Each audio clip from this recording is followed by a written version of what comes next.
नमस्कार विद्यार्थी मित्रांनो, मी प्राध्यापक संतोष गायकवाड, कर्तव्य कॉमर्स क्लासेस वा आज आपण प्रत्यक्ष उदाहरणाबाबत म्हणजे गणिताबाबत शिकणार आहोत। आपलं विषय चालू आहे अकाउंटचा, बरोबर आहे।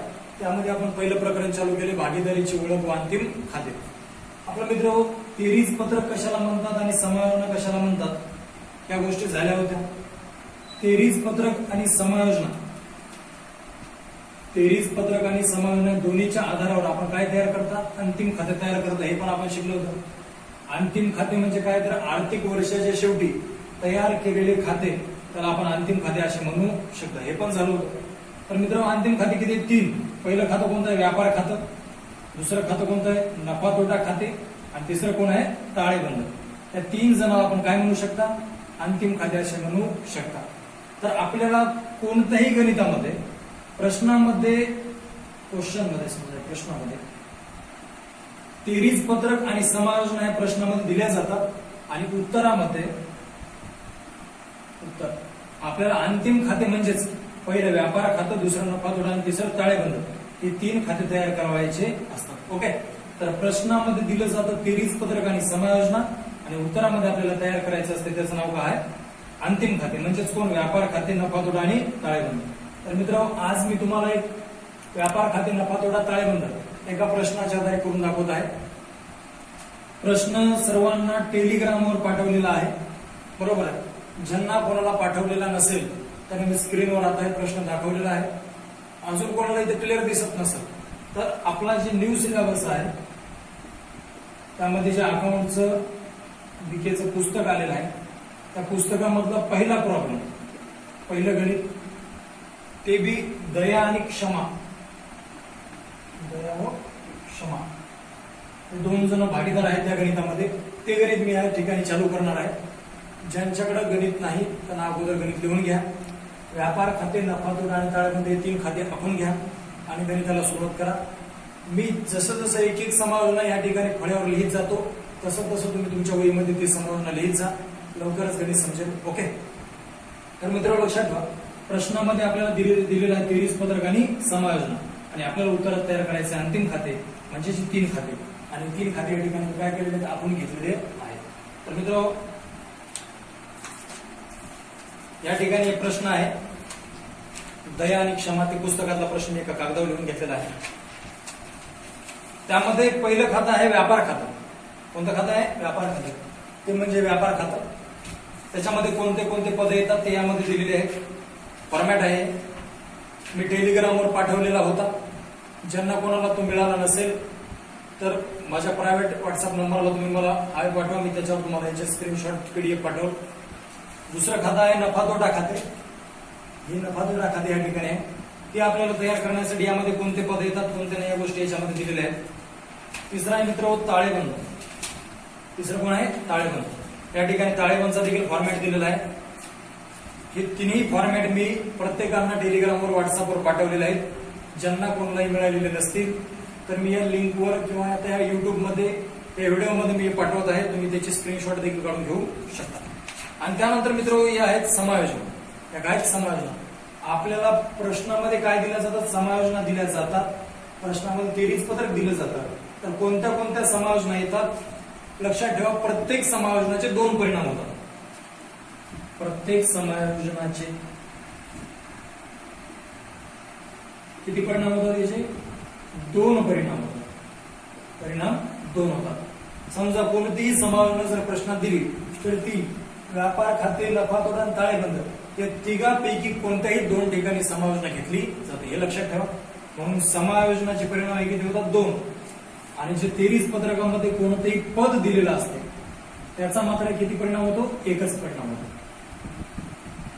लक्षात ठेवा तेरीज पत्रकामध्ये दिलेले पदांचा परिणाम हा एक होतो, मात्र समायोजनाचे परिणाम हे किती होतात, दोन होतात। ओके, तर याच्यामध्ये या समायोजना आहेत, कोणत्या कोणत्या समायोजना आहेत, कोणत्या कोणत्या समायोजना असतात हे समायोजना देखील आहेत। ज्यांच्याकडे नाही मी हे देखील तुम्हाला काय करेल, टेलिग्रामवर पाठवेल आणि त्या युट्यूबमध्ये काय करेल, व्हिडिओमध्ये पाठवेल। ओके मित्रांनो, तर या ठिकाणी हा प्रश्न आहे, हे प्रश्न देखील या ठिकाणी पाठवलेला आहे। तर हे प्रश्नावरून आपण आता हे तीन खाते तयार करणार आहोत या खात्यांच्या मदतीने। ओके, तर लक्षात ठेवा पहिलं खातं आहे व्यापार खातं, दुसरं आहे नफा तोटा, तिसरं आहे ताळेबंद।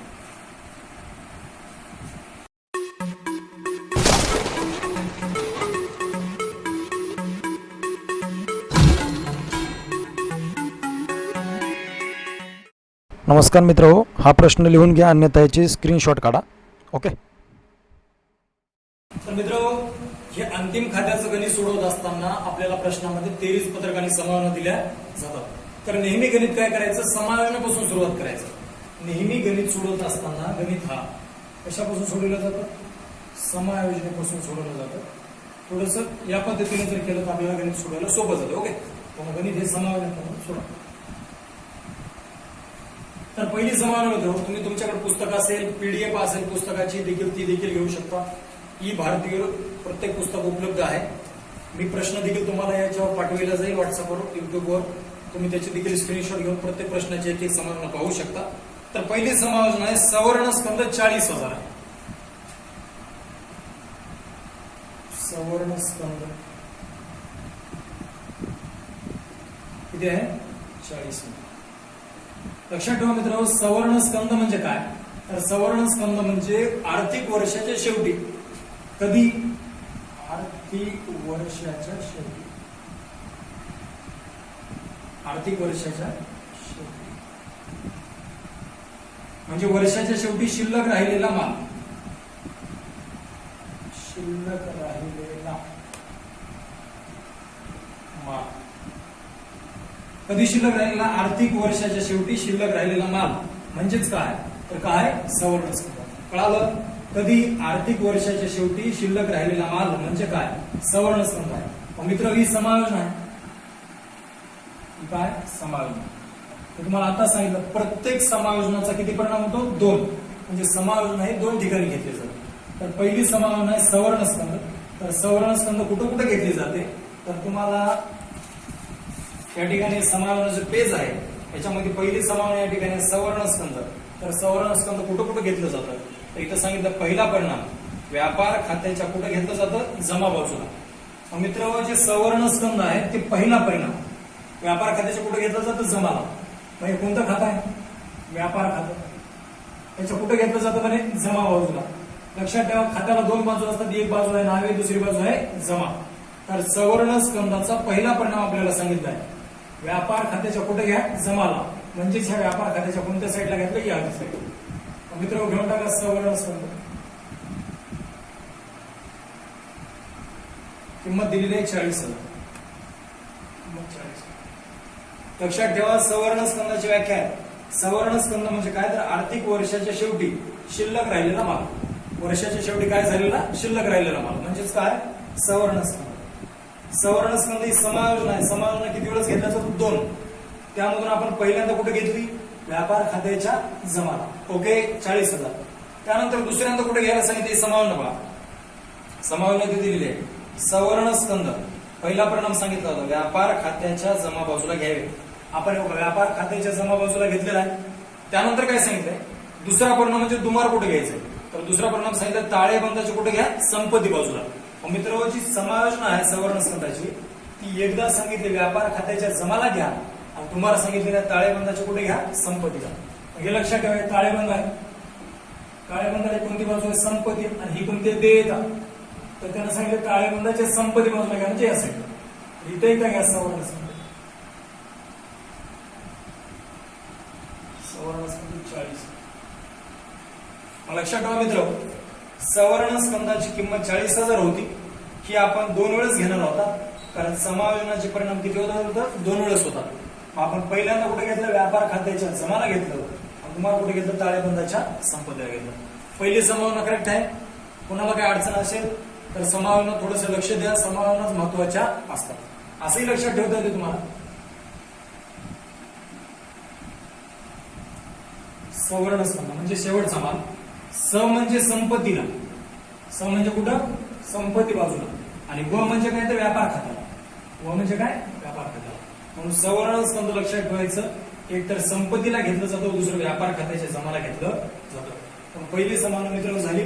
सवर्ण स्कंद किती हजार आहे, 40,000. ओके, इथपर्यंत तुम्ही लिहून घेत जा तुमच्या वहीमध्ये. जशा पद्धतीने मी या ठिकाणी लिहित आहे तशा पद्धतीने तुम्ही तुमच्या वहीमध्ये लिहित जा, लगेच गणित येते. माझं देखील गणित या ठिकाणी फळावर येईल, तुमचं देखील तुमच्या वहीमध्ये गणित येईल. ओके, त्यानंतर पुढे, त्यानंतर आपण सवर्ण स्कंद 2 ठिकाणी घेतलेला आहे. व्यापार खात्याच्या कुठे घेतलं, जमा बाजूला घेतलं, आणि ताळेबंदाच्या कुठे घेतलं, संपत्ती बाजूला घेतलं. पहिली समावना प्रश्नातली झाली. प्रश्नामध्ये दुसरी समावना आहे इमारत आणि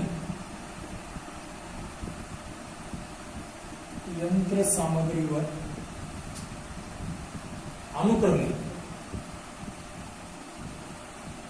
5% आणि 3%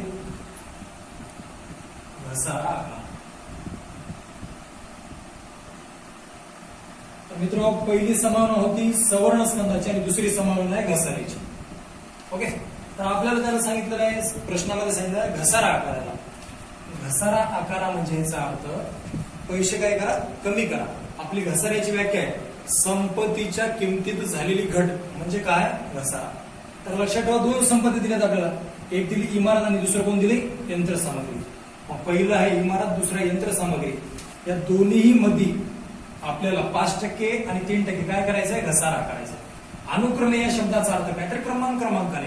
म्हणजे ज्याचं नाव पहिलं आहे त्याचा आकडा पहिला आहे. म्हणजे इमारत मित्र पहिल्यांदा आहे तर पहिला आकडा कोण आहे, 5. म्हणजे इमारतीवर किती टक्के घसारा करावा लागेल, 5. यंत्रसामग्री 2 नंबरला आहे आणि 2 नंबरचा आकडा कोण आहे, 3. म्हणजे इमारती यंत्रसामग्रीवर किती टक्के, 3%. म्हणजे इमारतीवर 5% आणि यंत्रावर 3% काय करायचं आहे, घसारा. ओके, इथपर्यंत लक्षात ठेवा. यंत्रसामग्री आणि इमारत हे दोन पद आपल्याला वर आपल्या प्रश्नाच्या वरील 23 पत्रकात दिलेत का बघा. 23 पत्रकामध्ये ही समायोजन आहे. ओके, समायोजन. आपण अंतिम खातं तयार करायला, अंतिम खाते 23 पत्रकाने समायोजन दोनवर तयार होते. समायोजनात काय बाबा, इमारत आणि यंत्रसामग्रीवर अनुक्रमे 5% आणि 3% काय करा, घसारा करा. समायोजन आहे. मग आता मला सांगा, समायोजन आहे परंतु हे दोन पदवरी 23 पत्रकामध्ये आहेत का. पहिलं इमारत आणि दुसरं यंत्रसामग्री. तुम्हाला मी पीडीएफ पाठवलेला आहे, प्रश्न पाठवला, त्याच्यात बघून सांगा.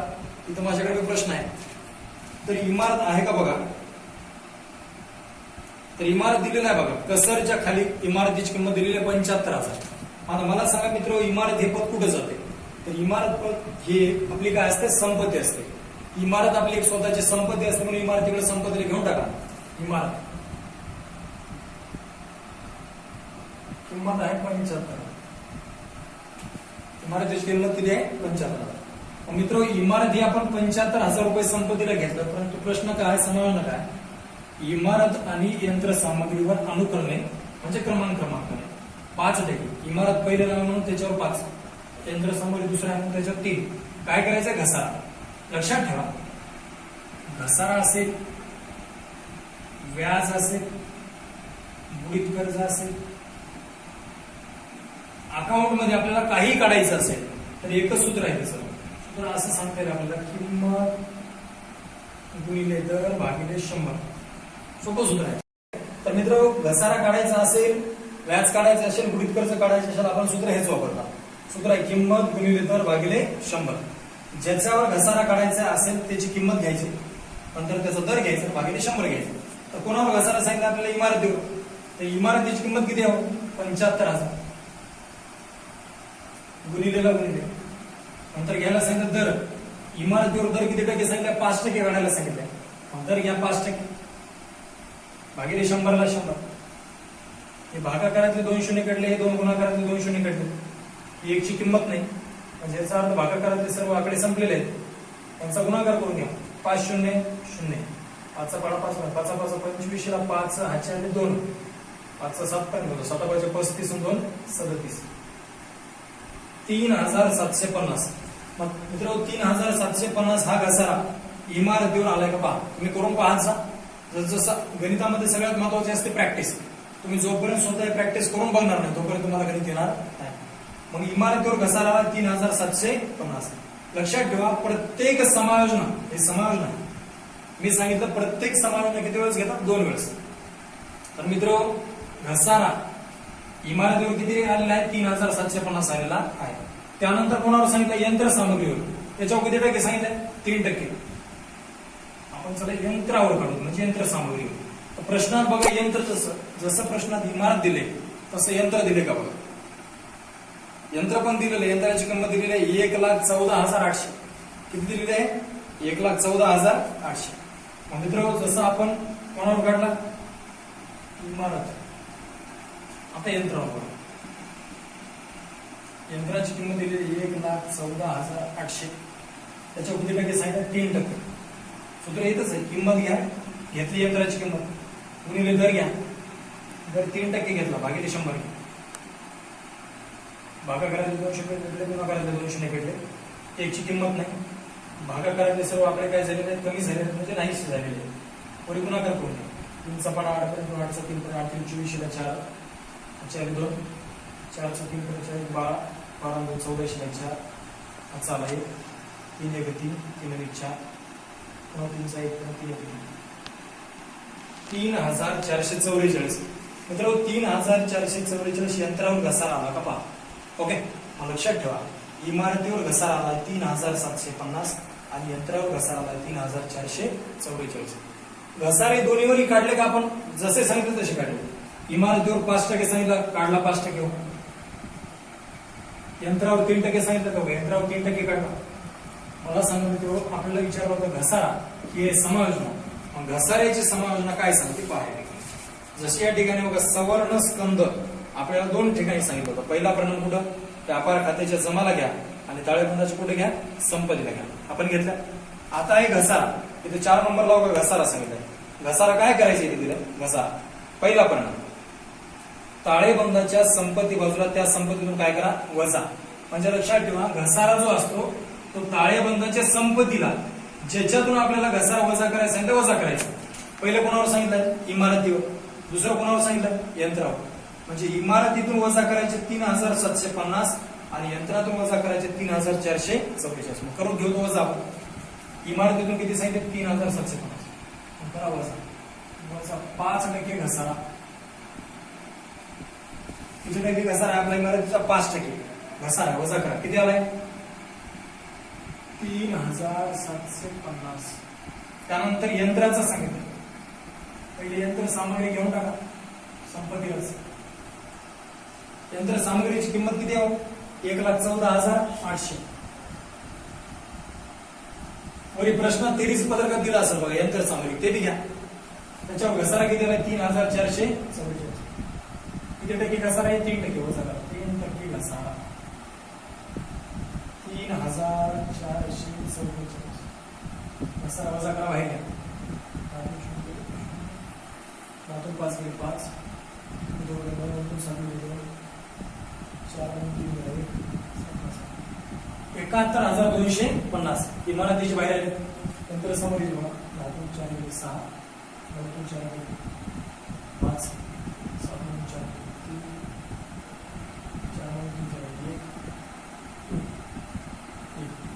1,11,356. तर लक्षात ठेवा मित्र. ओके, तर लक्षात ठेवा मित्र, ही समायोजना काय होतं? इमारत आणि यंत्र सामग्री अनुक्रमे किती? 5 आणि 3% काय करा? घसारा. तर इमारत आणि यंत्र सामग्री या 2 जणांवर सांगितलं होतं. सुरुवातीला काय करायचंय? 2 पदवरीत प्रश्नामध्ये आपल्या 23 पत्रकात आहेत का बघायचं.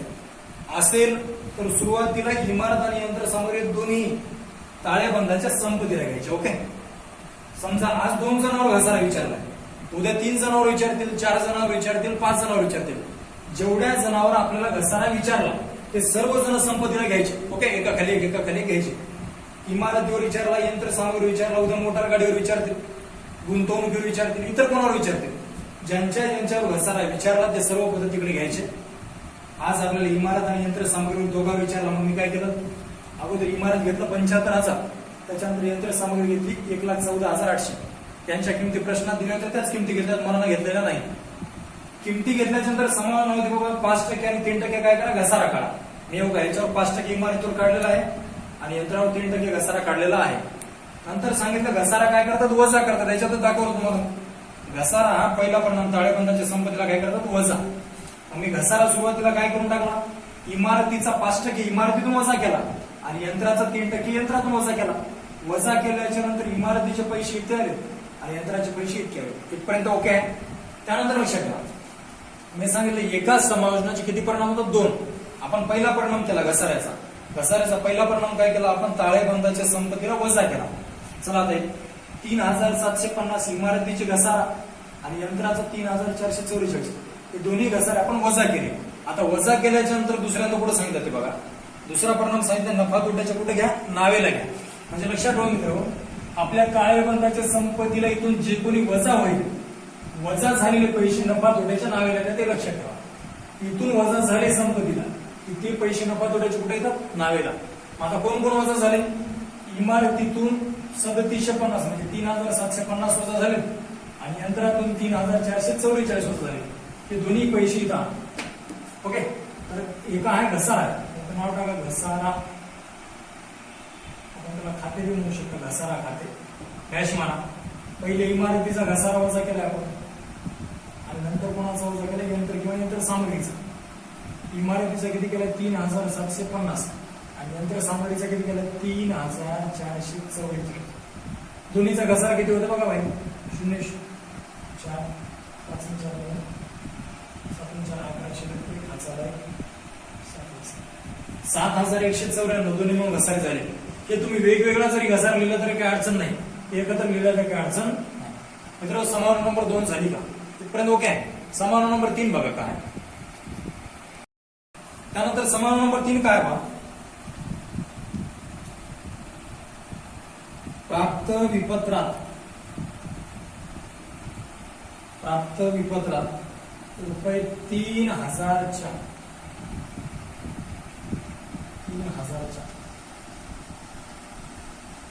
अनादरित विपत्राचा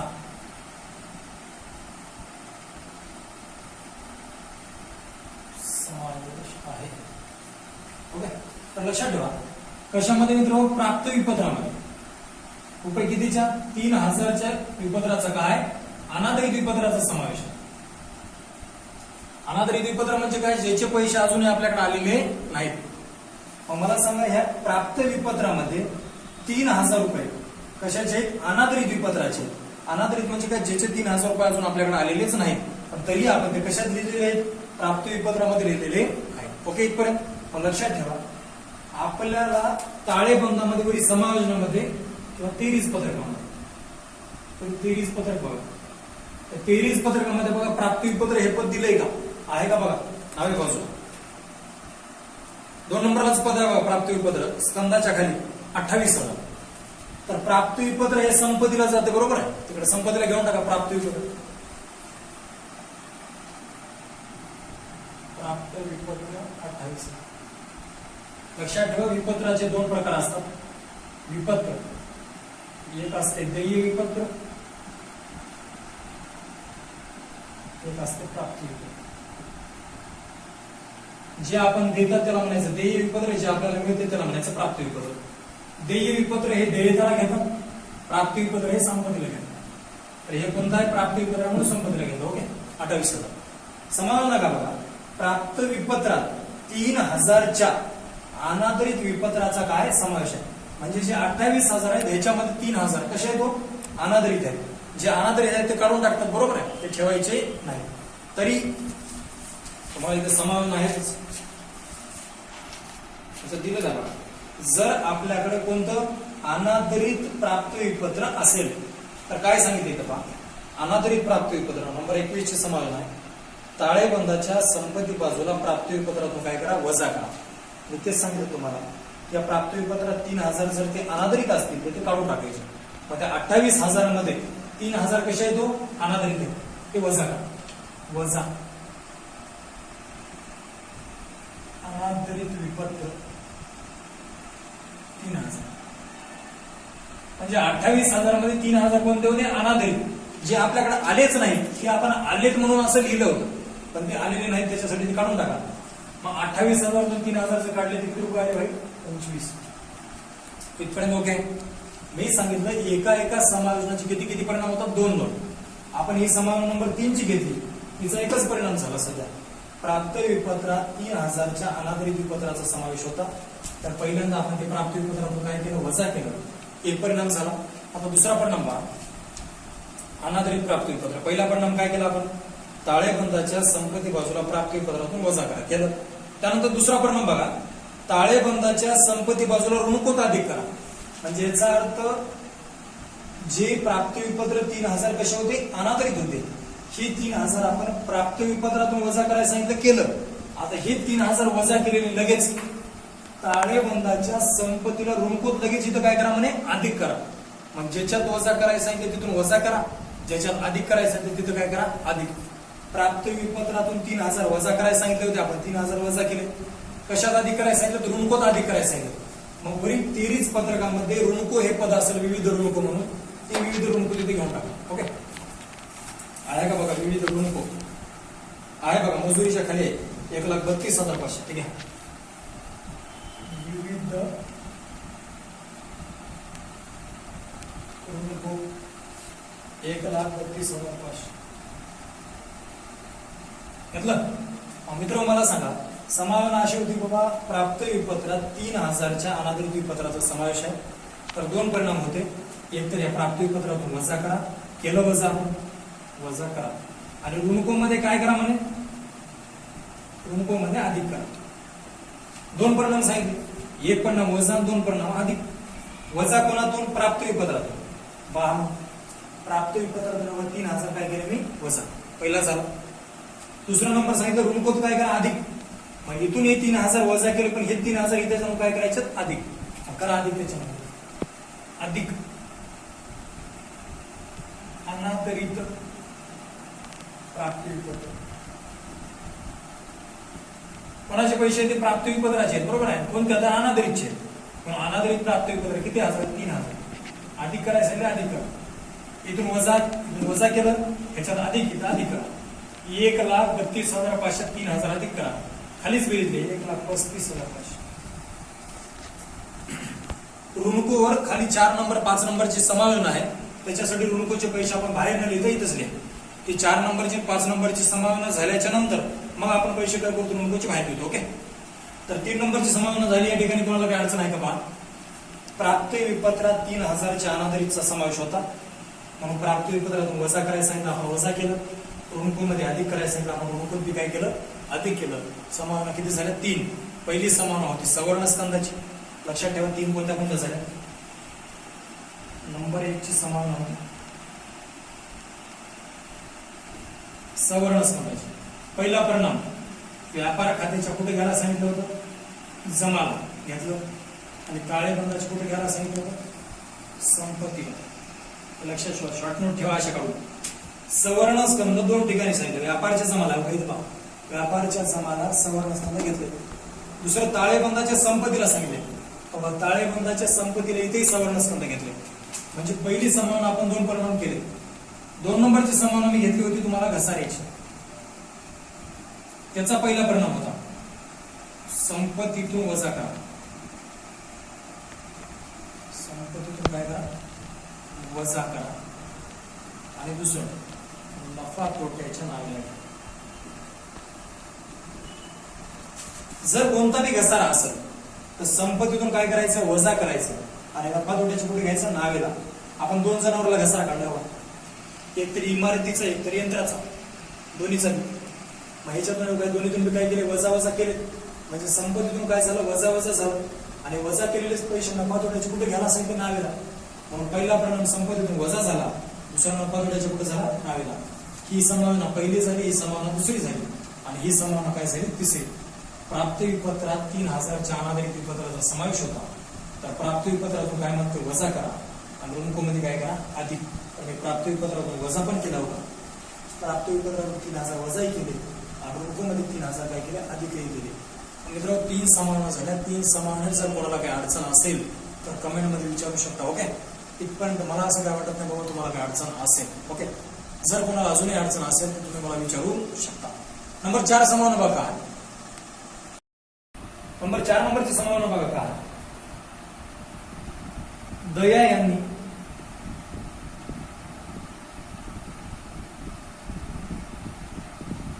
स्वतःच्या खाजगी उपयोगाकरता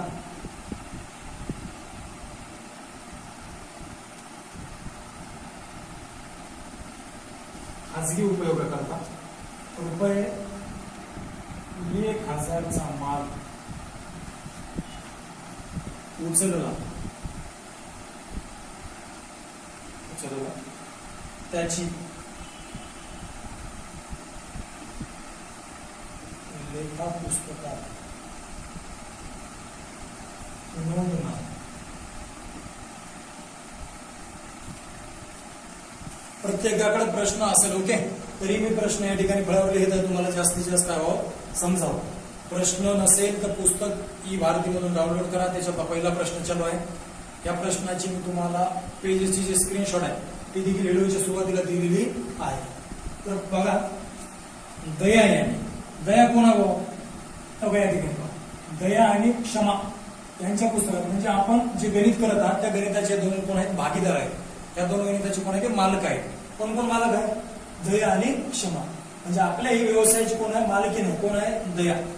तर दयानं काय केलं पहा, दया याने स्वतःच्या म्हणजे तिच्या स्वतःच्या खाजगी उपयोगाकरता, खाजगी उपयोगाकरता म्हणजे तिला काही खाजगी काम असेल तर त्या कामाकरता 1000चा माल, 1000चा माल काय केला, उचलला.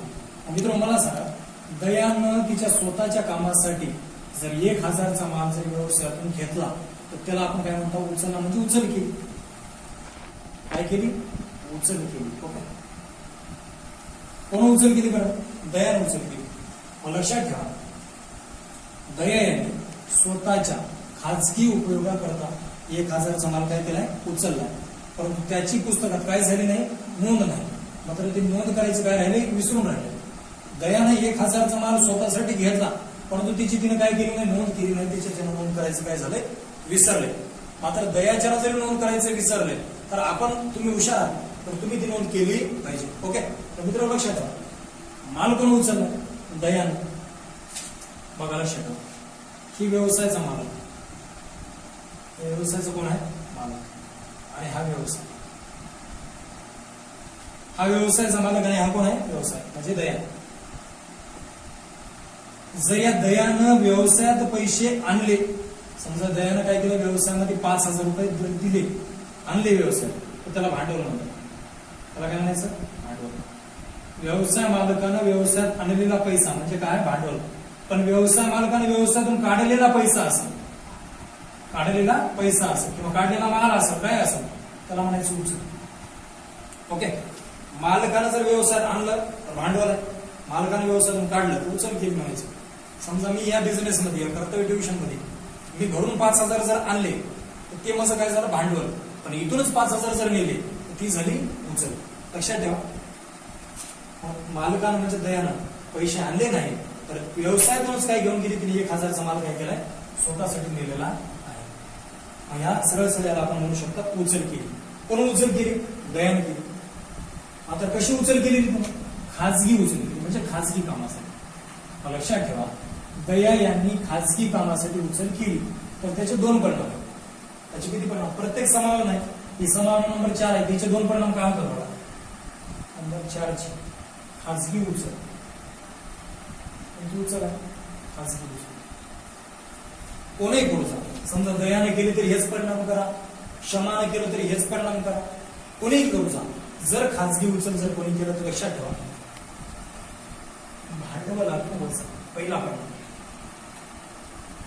भांडवलातून काय करा, वजा करा, पहिला परिणाम. आणि दुसरा परिणाम सांगतो, व्यापार खात्याच्या जमा लागेल. व्यापार खाते जमा. लक्षात ठेवा मित्र, खाजगी उचल कोणीही करू जा, दयाने केली तर दया भाग, क्षमाने केलं तर क्षमा, कोणी असू जा. जर कोणी खाजगी उचल केली तर पहिला परिणाम काय, ज्यानं उचल केली त्याच्या भांडवलातून काय करा, वजा. इथं कोणी केली, दयाने केली म्हणजे दयाच्या भांडवलातून काय करावं लागेल, वजा. आणि दयाच्या भांडवलातून ते पैसे वजा केल्याच्या नंतर दुसऱ्यांदा व्यापार खात्याच्या कुठे घ्या म्हणे, जमा. मग लक्षात ठेवा, दयाने खाजगी उचल केली 1000ची तर ते 1000 दयाच्या भांडवलातून काय करायचं, आपल्याला वजा करायचे पहिल्यांदा, पहिला परिणाम. आणि वजा केल्याच्या नंतर दुमार ती कुठे घ्यायची, व्यापार खात्याच्या जमा. तर वर प्रश्नामध्ये 33 पत्रकात बघा, 33 पत्रक. लक्षात ठेवा, आपल्याला खाजगी उचल कोणी केली, दयाने केली तर पहिला परिणाम सांगितलं, भांडवलातून वजा करा. ज्यानं उचल केली त्याच्याच भांडवलातून वजा करा. दयानं उचल केली म्हणजे दयाच्याच भांडवलातून. वर प्रश्नात बघा, भांडवल हे आहे का बघा, 33 पत्रक भांडवल आहे का बघा. प्रश्नात जमा साईडला बघा, 2 नंबरला बघा, राखीव निधीच्या खाली भांडवल एक आहे दया आणि त्याच्या खाली एक क्षमा. दयाचं भांडवल किती आहे? 1,60,000 आणि क्षमाचं किती आहे? 1,20,000. मित्र भांडवल दिलेलं आहे, दयाचं किती दिलं? 1,60,000 आणि क्षमाचं किती दिलं? 1,20,000. तर दयाचं भांडवल दिलेलं 1,60,000. तर भांडवल कुठं जातं हा प्रश्न आहे. मग मला एक सांगा, व्यवसाय मालकानं व्यवसायात आलेला पैसा म्हणजेच काय? भांडवल. व्यवसाय मालक हे पैसा आज ना उद्या वापस नेणारच असतो, बरोबर आहे. व्यवसायातून परत काय करून घेणार असतो? रिटर्न घेऊन जाणारच असतो. म्हणजे मला सांगा, व्यवसायातून ती एक ना एक दिवस पैसा काय होणार आहे? द्यावा लागणार आहे, देणंच आहे. द्यावा लागणार आहे म्हणून त्याला म्हणायचं देयता. त्याला काय म्हणायचं? देयता. पण लक्षात ठेवा, भांडवली नेहमी काय असते? देयता. भांडवली कुठे जाते? देयता. तर तिकडे देयताला भांडवल घेऊन टाकायचं. भांडवल आपण त्याला भांडवल खाते म्हणतात. त्याला मला डॅश. पहिला भागीदार कोण आहे? दया. दयाचं भांडवल किती देऊ? 1,60,000. भांडवल या रकमेच्या कॉलममध्ये घ्या, कारण त्याच्यातून 1,000 आपल्याला वजा करायचं. 1,60,000. त्या भांडवलातून दयाची खाजगी उचल किती रुपयाची केली तिनं? 1,000ची. ती खाजगी उचल काय सांगितले बघा बरं. ज्यानं उचल केली त्याच्या भांडवलातून काय करा? वजा. इथं दयानं वजा केली, भांडवलातून उचल केली म्हणजे दयातूनच काय करायचं? भांडवलातून वजा. दयाच्या भांडवलातून वजा करा, वजा खाजगी उचल. 1,60,000 खाजगी उचल खाली घेतो उचल. 1,60,000 1,000ची उचल काढून टाका. खाली किती उरले? 1,59,000. ओके, इथपर्यंत काय अडचण नाही. आता हे 1,59,000 आपण बाहेर का घेतले नाही? कारण या गणितामध्ये जो काही शुद्ध नफा तोटा होतो तो आपण या भांडवलात काय करता येताना अधिक करता, म्हणून हे आपण तसेच ठेवा. दयाचं 1,60,000 भांडवल घेतलं, त्याच्यातून 1,000 रुपये त्याची उचल वजा केली, उरले किती? 1,59,000. एक वेळ जागा सोडा, कारण नफा योग्य तोटा योग्य अधिक करण्यासाठी. दुसरं कोणाचं आहे? क्षमाचं. तिचं नाव टाका क्षमा. तिचं भांडवल किती आहे बघा? 1,20,000. तिचे बी लिहिले 1,20,000. म्हणून दयाचं भांडवल 1,60,000 घेतलं, क्षमाचं भांडवल 1,20,000 घेतलं. दयानं खाजगी उचल 1,000 वजा केली म्हणून तिची उचल वजा केली, आणि क्षमानं उचल केली नाही म्हणून तिची उचल काय वजा केलेली नाही. इथपर्यंत झालं बघायला. खाजगी उचल कोणी करू जातं? काय सांगितलं? भांडवलातून वजा करा. केलं 1,000. दुसऱ्याला कुठे घ्यायला सांगितलं? व्यापार खात्याच्याच जमाला घ्या. मग हेच 1,000 जे आपण वजा केलेले आहेत हेच कुठे घ्यायला सांगितले? व्यापार खात्याच्या जमाला. म्हणजे इथे कोणी वजा केली? दयानं. दयाची खाजगी उचल. दयाची खाजगी उचल किती रुपये आहे? 1,000. ओके, समान नंबर 4 झाली बघा. तिचे किती परिणाम करायचे होते? 2. दया यांनी स्वतःच्या खाजगी उपयोगाकरता 1,000चा माल उचलला, त्याची मात्र काय झाली? नोंद झाली नाही. ती नोंद आपल्याला स्वतः करायची होती, आपण ती केली. काय केली पण नोंद? पहिला परिणाम केला भांडवलातून वजा, दयाच्या भांडवलातून 1,000 वजा, आणि दुसरं घेतलं व्यापारच्या कुठे? जमाला. तेव्हा व्यापार खात्याचे कुठे घेतलं? जमाला 1,000. समान नंबर 4 झाली. राईट करा. तर मित्र 5वे समान बघा काय?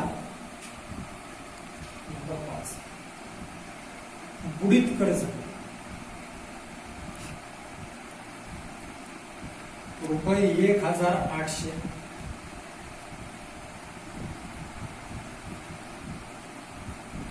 आपलेखित करून, आपलेखित म्हणजे वजा. ओके, आपलेखित करून ऋणकोवर 5% प्रमाणे बुडीत्व संशयित कर्ज निधीची तरतूद करा. तर आपल्याला सांगितलंय बुडीत कर्ज 1,800 आपलेखित म्हणजे काय करा? वजा करा. कोणातून? नेहमी लक्षात ठेवतात, हे ऋणकोतून. बुडीत कर्ज असेल किंवा संशयित कर्ज निधी असेल, हे नेहमी कोणातून वजा होते? ऋणकोतून. ऋणको म्हणजे या ठिकाणी ऋणको आपण इथं पैसे ठेवलेले आहेत, त्याचे ह्या समावण्यासाठी ते पैसे ठेवलेले आहेत. ओके, तर ऋणकोतून 1,800 रुपये आधी वजा करा म्हणते, नंतर पुन्हा 5% त्याच्यावर काय करा म्हणते? सकल निर्माण करा म्हणजे संशयित कर्ज निधी. पण ही समावना घेण्याच्या आधी 6 नंबरची समावना बघा शेवटची. काय समावना? रुपये 6,000चा माल, रुपये 6,000चा माल विकला, परंतु त्याची लेखा पुस्तकात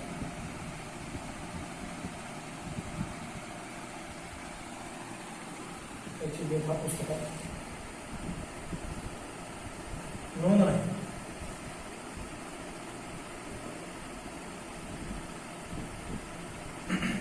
मित्र 5 नंबरच्या समावनाच्या आधी मी 6 नंबरची समावना घेणार आहे. त्याचं कारण असं आहे, अकाउंट मध्ये पहिल्यांदा कोणतंही गणित करत असताना अगोदर ज्या समायोजना अधिक होत असतात, अधिक म्हणजे प्लस होणारे असतात, अगोदर त्या समावना सोडविल्या जातात, नंतरच मायनसच्या समावना काही घेतल्या जातात, सोडविल्या जातात. बघा या ठिकाणी बुडीत कर्ज ऋणकोतून किती रुपये करा म्हणते? 1,800 अप्लिकित करा. अप्लिकित करा म्हणजे वजा करा, मायनस करा म्हणते.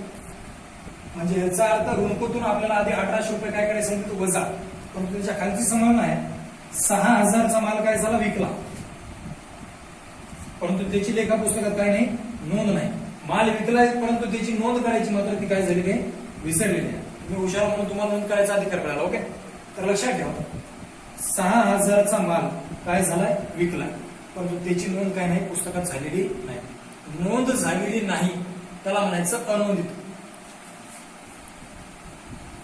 त्याला काय म्हणायचं? अनोंदित. नोंद नसणे म्हणजे अनोंदित. रुपये 6,000चा माल विकला, विकला म्हणजे विक्री, विक्री. नोंद नाही म्हणजे अनोंदित. आपण एका कोणती विक्री म्हणू शकता? अनोंदित विक्री. कोणती विक्री?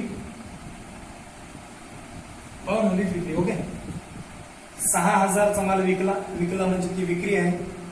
6,000चा माल दया आणि क्षमा दोघी जणींनी विकला होता, परंतु तिने त्या दोन्ही जणींनी काय केले नाही? त्याची नोंद केलेली नाही, म्हणजे त्याच्या नोंद करायची राहिले, त्याला म्हणायचं अनोंदित विक्री. मग मित्र लक्षात ठेवा, अनोंदित विक्री ही समायोजना आहे. ह्या समायोजनाचे 2 परिणाम काय होतात? इथं समायोजनाचं पेज आहे आपल्याकडे. अनोंदित विक्री इथे दिलेलं आहे बघा 20 नंबरला. जर अनोंदित विक्री असेल तर काय म्हणते? व्यापार खात्याच्या जमा बाजूला विक्रीमध्ये अधिक करा. कशामध्ये? व्यापार खात्याच्या जमाला विक्री जे पद आहे त्या पदात काय करा? अधिक. पहा पहिला परिणाम, व्यापार खाते जमा बाजू विक्रीमध्ये अधिक करा. पहिला परिणाम काय सांगितलं? व्यापार खात्याच्या जमा बाजूला जी विक्री पद दिसावी त्याच्यात काय करून टाका? अधिक. दुसरा परिणाम महत्वाचा आहे, ताळेबंदाच्या संपत्ती बाजूला ऋणकोमध्ये अधिक करा. एका समावनाचे 2 परिणाम करायचे ना. तर ही समावना काय बघा? अनोंदित विक्री. जर अनोंदित विक्री असेल तर व्यापार खात्याच्या जमाला विक्रीमध्ये अधिक करा म्हणते. ठीक आहे. आणि दुसरं, ताळेबंदाच्या संपत्तीला ऋणकोत काय करा म्हणते? अधिक. मित्र मला सांगा, ही समावना ऋणकोत काय होणार आहे? अधिक. आणि बुडीत कर्जाची समावना ऋणकोतून काय होणार आहे? वजा. म्हणजे तुम्हाला आताच सांगितलं, ही समावना ऋणकोतून वजा होणार आणि ही समावना ऋणकोमध्ये अधिक होणार आहे. तर अगोदर अधिकच्या समावना करतात, नंतरच वजाच्या समावना करतात. म्हणून आधी मी ही अधिकची समावना करणार आहे, नंतर ही वजाची समावना करणार आहे. ओके, पण 5 नंबरची समावना शेवटी ठेवू, कारण ती ऋणकोतून काय होणार आहे? वजा होणार आहे. मग ही जी ऋणकोमध्ये अधिक होणार आहे ती अधिक करून घेतो. ओके, पहिला परिणाम अनोंदित विक्री किती? 1,000 रुपयाचे? 6,000चे. व्यापार खात्याच्या जमा बाजूला विक्रीत अधिक करा. तर वर तेरीच पत्रकामध्ये बघा, विक्री हे पद आहे का? प्रश्नात बघा, विक्री पद आहे का? जमा साईडला असेल बघा, प्रश्न आहे. संशयित कर्ज निधीच्या खाली दिली विक्री 2,85,500. ओके, ती विक्री व्यापार खात्याला जाते, बरोबर आहे. कुठे जाते? व्यापारला. कारण तुम्हाला मी त्या दिवशी व्यापार खात्याची व्याख्या शिकताना अशी व्याख्या शिकवली होती, ज्या खात्यामध्ये खरेदी आणि विक्री यांचा समावेश होतो त्यांना व्यापार खाते म्हणतात. बरोबर आहे. म्हणजे व्यापार खात्यामध्ये खरेदी बी येते आणि विक्री बी येते. ज्या खात्यामध्ये खरेदी आणि विक्री यांचा समावेश होतो त्याला कोणतं खातं म्हणतात? तो व्यापार. तर लक्षात ठेवा, खरेदी विक्री या खात्याला येते. खरेदी नावेला येते आणि विक्री कुठे येते? जमा. मग विक्रीकडे जमाला घेऊन टाका. विक्री. प्रश्नात बघा विक्रीची किंमत किती आहे? 2,85,500. 2,85,500. मित्रांनो लक्षात ठेवा, 6,000चा माल काय झाला? विकला, परंतु त्याची काय नाही नोंद नाही. त्याला आपण नाव दिलं अनोंदित विक्री. त्याचा पहिला परिणाम काय म्हणतो बघा. हे तर आधी आपण विक्रीचे पैसे घेतले प्रश्नातले. 2,85,500 प्रश्नातले पैसे झाले. आता समाधान बघा. व्यापार खात्याच्या जमाला पहिल्यांदा विक्रीत काय करा? अधिक. विक्री झाली का? अधिक अनोंदित विक्री किती? 1,000 रुपये. 6.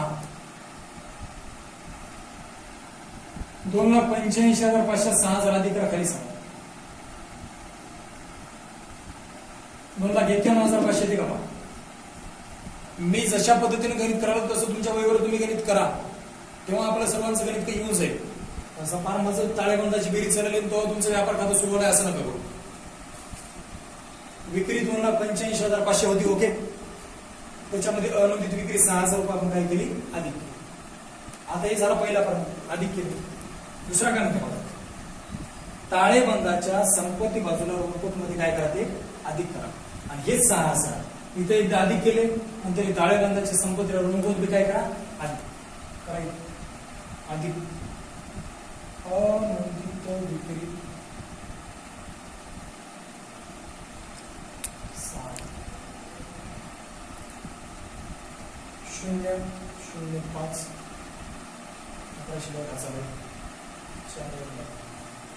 1,41,500 आले का?